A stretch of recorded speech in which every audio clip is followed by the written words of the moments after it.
Hello, my friend, and welcome to Something for Everybody. My name is Aaron Machbitz, and today is a solo episode of the podcast where I'm recapping and reacting to my wedding.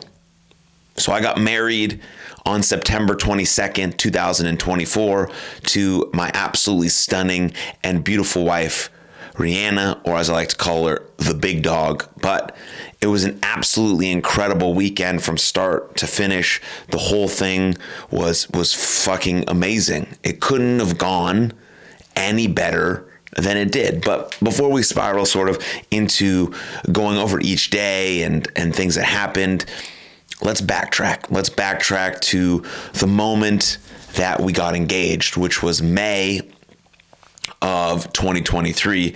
And then a little bit after that, maybe a month or two, we decided September would be a really good time to get married. It's right after baseball season. The weather is pretty good. It also has some significance, not some major significance for my life and my sister's life. And May also had sort of some of those same significances. So those are some of the reasons why I picked some of those months, because May is the month my sister was born in. That's why I chose to have my bachelor party in May and get engaged in May, because I wanted some happiness to surround that month that my sister was born in, because that means something to me. So that was sort of the first journey on sort of wedding stuff.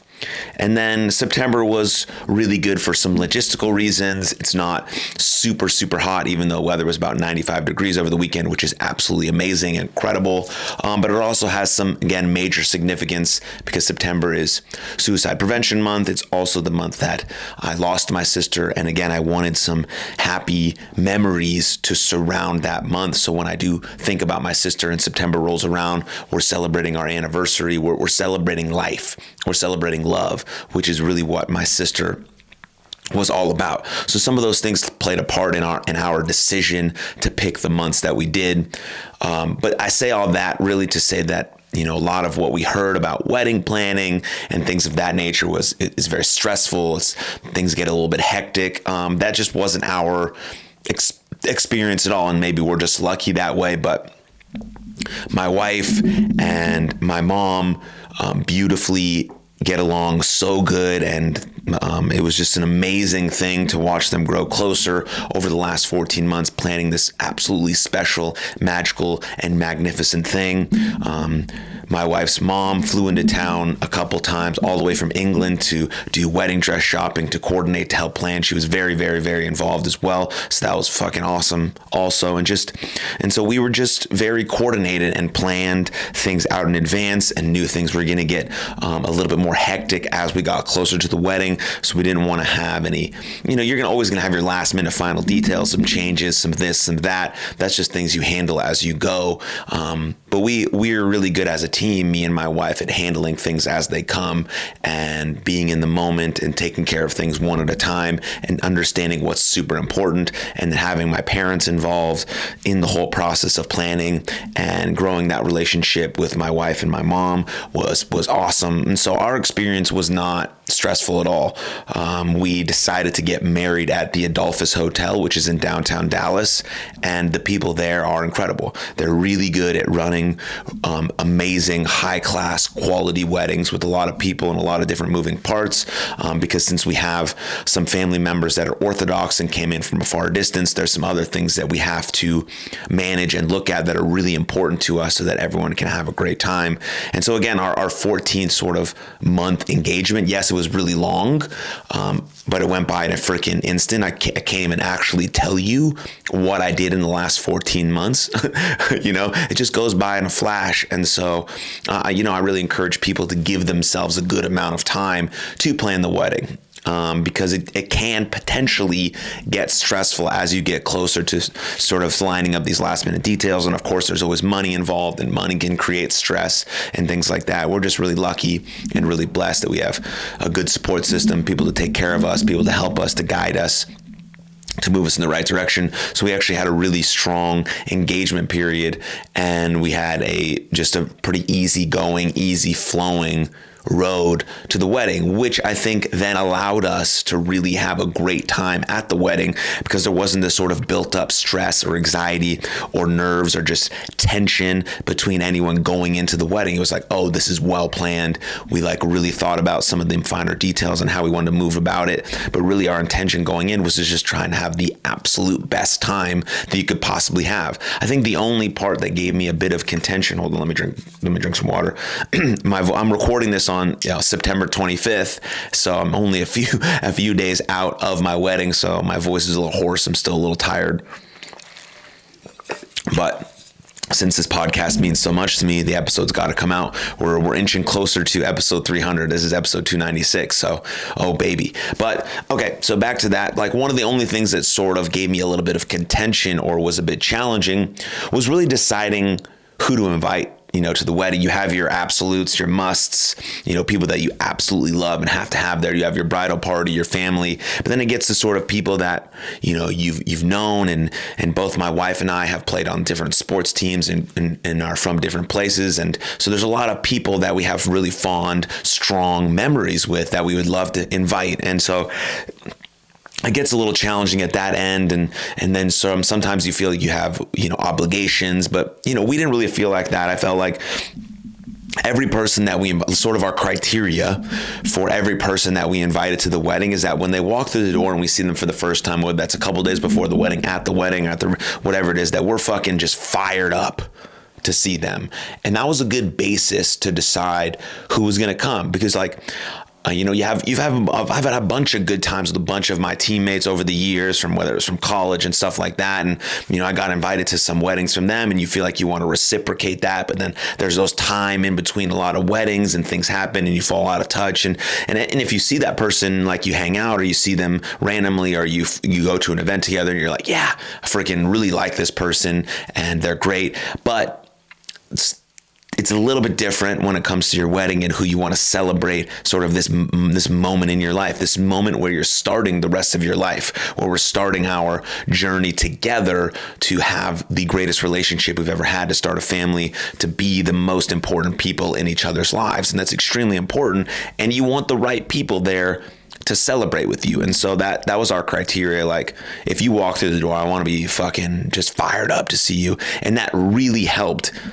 Because when people walked through the door and I saw them for the first time, I was like, heck yeah, I'm freaking pumped you're here. Thank you for making the trip, for spending the money, for doing whatever it took for you to get here. This is amazing. And so that's just what worked for us. And maybe if you're planning a wedding or thinking about that, like, maybe that's something that you want to do. And also, I love friggin' wearing this ring. It's awesome. I'm a big ring guy, so to have one on, a ring that actually means something really, really, really powerful. I wear one on my pinky. That's my sister's ring. That means a ton to me, obviously. But now this one, supersedes that. It's a commitment. It's a commitment to my life and the vows I made, and to my wife, and all these sorts of things. And so that was it was a bit of a contention in terms of really trying to decide. And we thought like a lot about it, who we wanted to invite, who we wanted there. That was really important to us. And that leads to our bridal party. And if anyone in our bridal party is watching or listening to this, like, thank you. You all of you did an amazing fucking job making this one of the greatest weekend, of our lives. You put in a ton of effort, time, energy, and love. And I thank you so much, specifically to my boys. I love you guys. All of my groomsmen were guys that I played college baseball with at South Dakota State, except for two. The other one was just a female named Jessie, who I went to South Dakota State with. She was a groom's gal, which is amazing. And then the other guy is professional wrestler Wheeler Utah, who I knew from my professional wrestling career, but also we lived together for a year in Philadelphia and have had some really powerful moments throughout our life. Ultimately, Paul, or Wheeler Utah, was the guy that was the first one I told about losing my sister. And so since then, we've built a really strong connection on a lot of different things, but I was absolutely fired up that he was there. And just my guys, they made it. And all my family and people that had never met them before were like, wow, you have some really great friends. And I'm like, yeah, like, That's the basis of life, is trying to build these amazing relationships that uplift you, that are energy givers. Like, that's the most important thing you can try to think about when it comes to your life, outside of maybe taking care of your own health. That's why, the study that I've referenced the absolute most on this podcast is the Harvard 85-year study, where the two most important things in life to live the good life, or to be the most happy, is to have great health and great relationships. And those are the two things that I focus on the most. And having my most important people, the people that know me and love me the most, in this room celebrating with me, being there with me to commit myself for the rest of my life to this woman that I absolutely love and adore, is beyond special. And so that was sort of the build up, the 14-month engagement, building up to the actual wedding weekend. We kicked off our wedding weekend on a Thursday. We get married on a Sunday. Most Jewish weddings happen on a Sunday, just because with Shabbat, it's hard to get a rabbi there in time to start the wedding based on the time of year that we're in. And so most Jewish weddings happen on a Sunday, and there's just some other stuff that leads into that. And so we had our wedding on a Sunday, and so we wanted to do some events leading up to the Sunday to have people get to know each other, have our bridal party get to know each other, have out of town members, whatever it is, because my wife's family is from England. And so we wanted them to come in and obviously start celebrating with us as soon as possible. And they had an extended trip because obviously they're coming from another country. And so they came in on a Tuesday. So we really started celebrating and doing stuff on Tuesday. And then from there, our first official wedding event was on Thursday, September 19th. We had a sort of mini dinner thing with our bridal party, close friends and family that were already in town on Thursday. It was about maybe 50 people.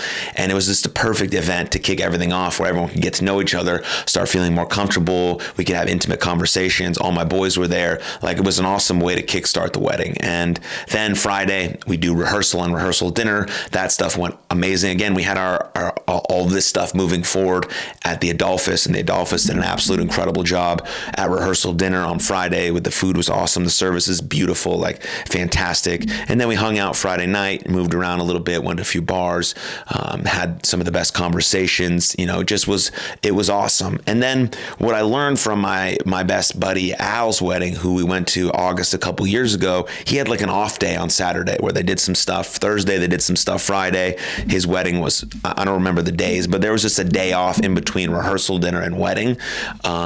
And I just felt like that was great, because you could take a breather, you could do some stuff, you could hang out, you could not hang out, you could catch your breath, get a good night of sleep. You could do all these sorts of things that allow you to be a little bit more rejuvenated for the day that's supposed to be very, very important. And so we decided to have that sort of off day on Saturday, where we rented out some cabanas at the Adolphus. They have a beautiful rooftop pool, and you just said, hang out. If you want to hang out, free day, do whatever you want. There's no obligations. So we hang out with family members.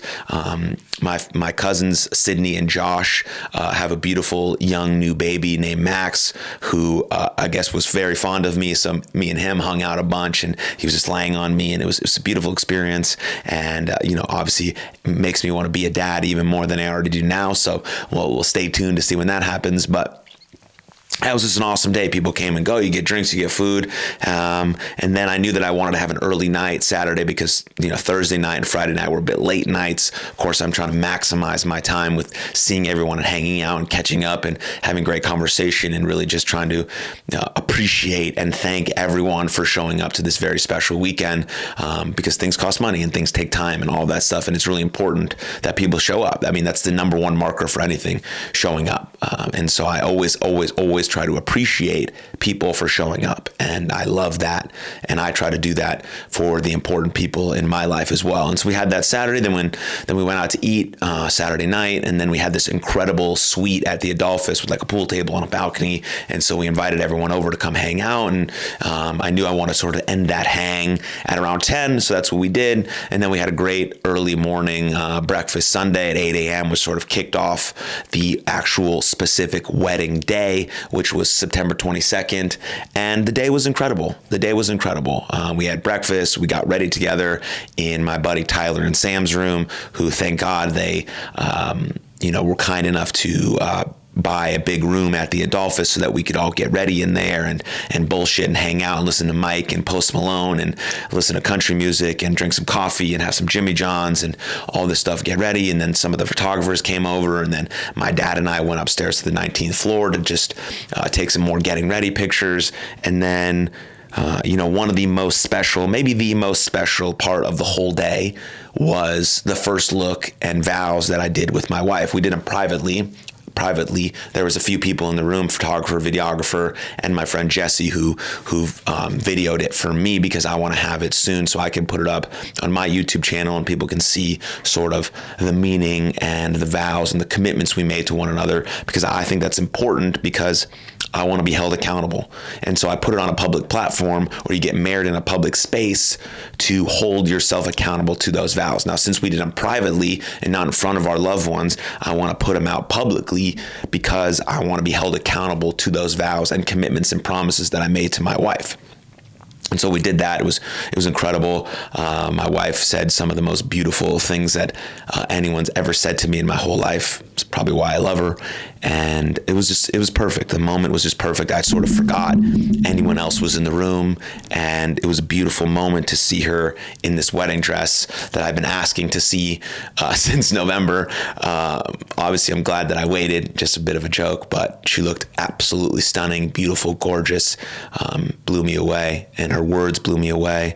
And then, with my vows, I'm pretty good with my words if you're a listener to the pod, but I get straight to the point. And if you're looking for something around what I said in my vows already, I released a video called A Love Letter to My Wife. It's on audio and video. So whatever you fancy, you can go and check that out and sort of understand where sort of maybe I pulled my vows from and some of the letters that I wrote and the words that sort of describe how much she means to me, which is somewhat hard to write out, but you manage it and you do it because that's the person you love the most. And so you find the words, you find the feelings, you find the emotions to be able to express.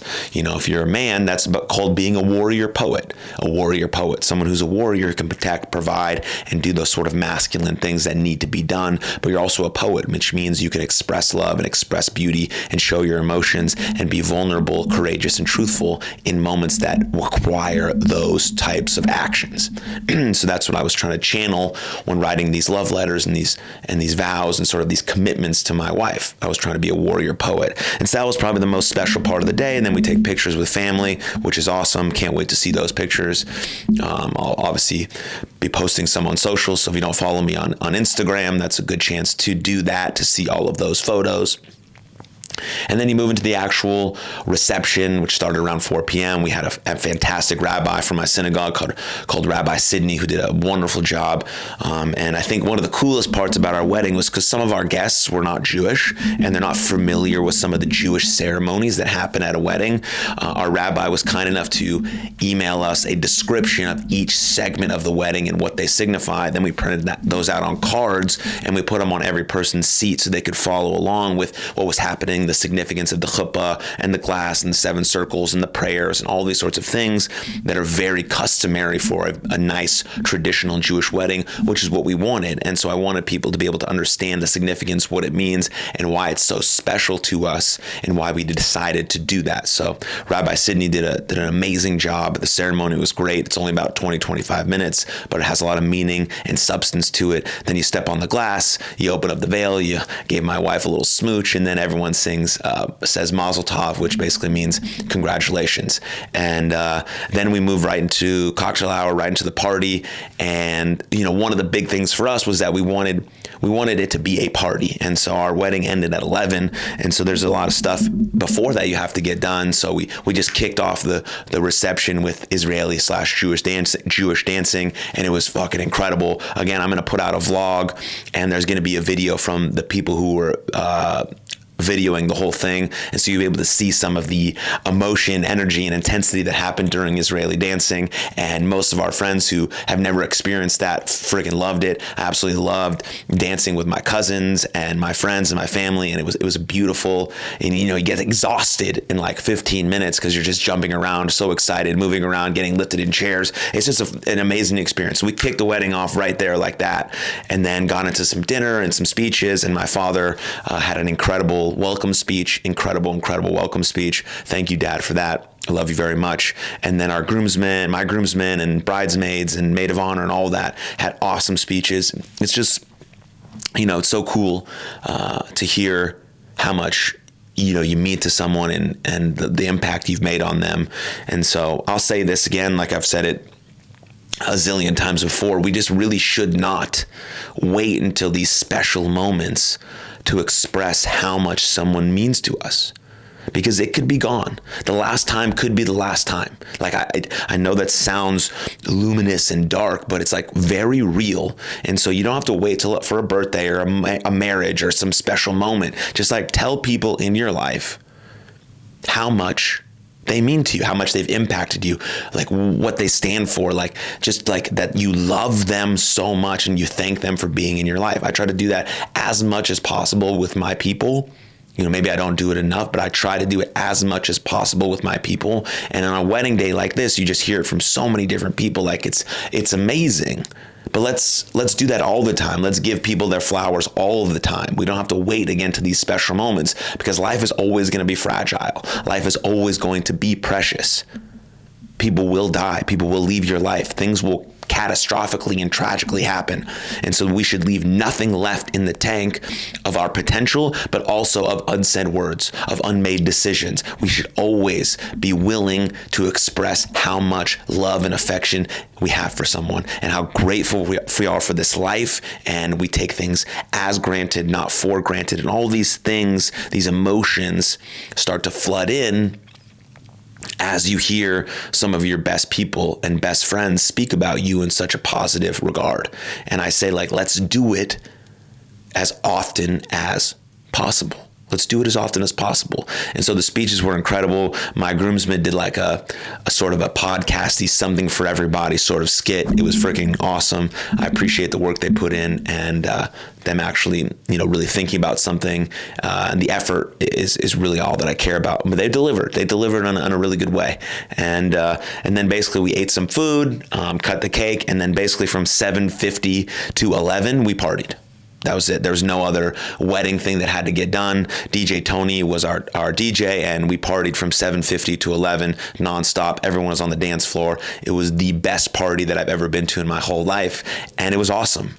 We had an open bar, so people were, a bit lubricated, but it was freaking awesome, and it was amazing.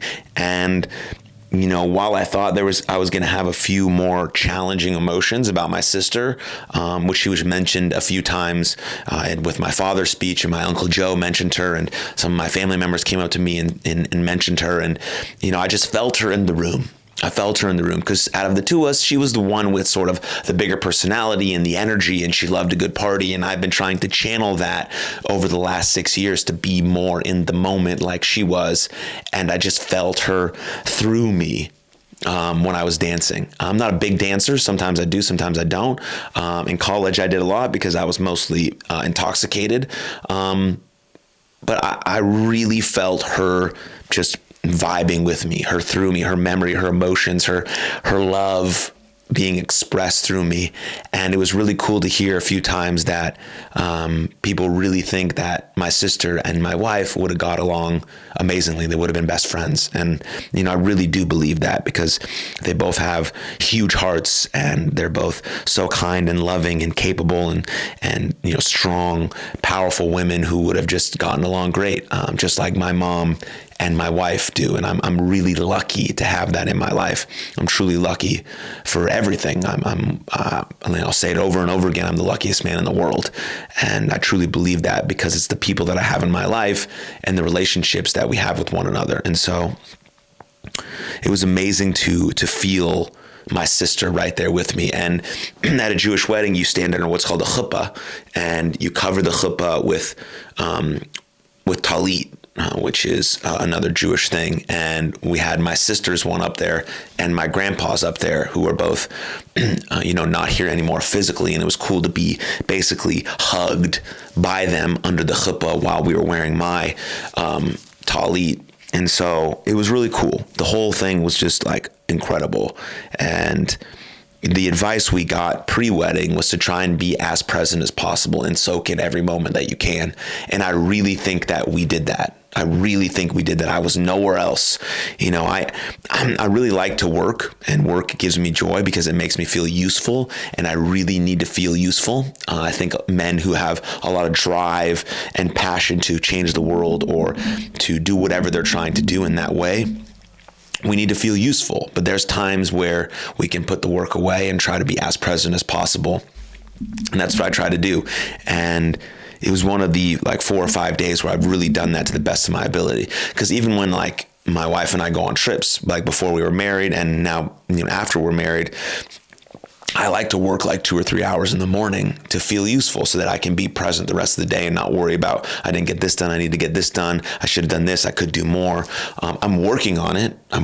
Because I want to be able to enjoy the fruits of my labor. And eventually when we have kids, I want to be the most present father you could ever be at every event humanly possible. So I have to be able to work that into my schedule and have ways that I'm only working from 9 to 3. So I can drop them off at school and go to pick them up from school and take them to all the events that they have and all of the stuff that they want to do. And it'll be amazing. And so I'm working towards that sort of schedule, but I do still have this need to feel useful. And I do enjoy working. It gives me joy because I'm constantly working on things that I really enjoy, whether it's this podcast or public speaking or my mental health nonprofit or Champions Adjust or whatever the case may be. It's things that are all aligned with my MTP, my massive transformative purpose, which is to end mental suffering. And so that gives me joy, gives me energy. But knowing that my wedding was happening, I wanted to be as present as possible with the people that came into town, to have the best conversations with everyone that made the trip and the effort to come. And so from Thursday basically to Monday till Monday afternoon, I worked Monday afternoon and all that stuff. And I worked a little bit Wednesday and Tuesday of that week, but Thursday, Friday, Saturday, Sunday, I tried to clear my schedule and it worked. And I was really present, and my wife and I were able to soak in every moment and really enjoy it. And I said that at the wedding when I gave my very, very small speech about the advice we got to soak in the moment. And so it's very rare that every single person that you love is in one place at one time. And that happened at my wedding. Even with my sister not physically being there, I'm telling you, she was there. And every person that I love the most was in one room. And there's no way, if you think about that for a half a second, that you can't be just absolutely in the moment, exactly where your feet are when that happens. Because it's fucking incredible. And it's very rare that happens. And so it was an incredibly special weekend. I want to give a personal thank you to my wife for being the most incredible human being that I know. A personal thank you to my parents for being the best fucking parents that have ever existed. And a personal thank you to my wife's mother, Janine, for raising an incredible woman. And thank you for making the trek. And her 3 brothers, who I absolutely adore and love and can't wait to continue building a relationship with. But really, thank you everyone that was there. I also at my speech, I publicly shamed anyone at the wedding who wasn't actively listening to my podcast or didn't rate or review. And so this sort of fits along with this sort of ending of this episode. But man, absolutely incredible. Couldn't have gone any better. I'm so thankful for this life, for everything. Thank you. And again, sort of the most important theme that I can extract from the wedding is be present. Be where your feet are. These moments are fleeting. They freaking leave us in a second. I got engaged 14 months ago and it seems like yesterday. The wedding just happened as I record this 3 days ago. I don't want to ever forget those memories and those moments. So I'm recording them with pictures and videos and talking about it. But the one way to truly experience how great something is to be exactly where your feet are. Exactly where your feet are in the moment, thinking what's important now. This moment right here, right now. That's all we have. That's why it's an absolute fucking gift. And the fragility and the preciousness of life are very important, and they allow us to realize that we have to give people their flowers. We have to tell people how much we love them and how much we adore them and how much we appreciate them, because the last time could be the last time. And if you take away those 2 huge key nuggets like I have from planning and having this wedding and going through all these big moments and changes in my life, like if we can be as present as humanly possible, as often as possible, and express as much love for the people in our life as possible, there's no way life can't be great. There's no way that we won't find a ton of joy in the everyday moments of life, and really find joy in these sort of big extra moments that don't happen very often. And so that's what I'm taking away from my wedding, and also deeply committed and holding myself accountable to the vows and the promises that I made to my wife as a husband, and God willing, as a father. So thank you for tuning in. Thanks for listening. If you found this, whatever, useful, fun at all, just, share it with a friend. Sharing it with a friend, sharing the podcast link to a friend is the absolute best marketing tool that we have. So I thank you. I appreciate you. I love you all. I'll see you next time. Cheers. Thank you very much for tuning into that episode. And if you enjoyed it, click right here for another full-length episode of the podcast. And please don't forget to subscribe. But most importantly, above all else, please take good care of yourselves and others. And I'll see you next time. Lots of love. Cheers.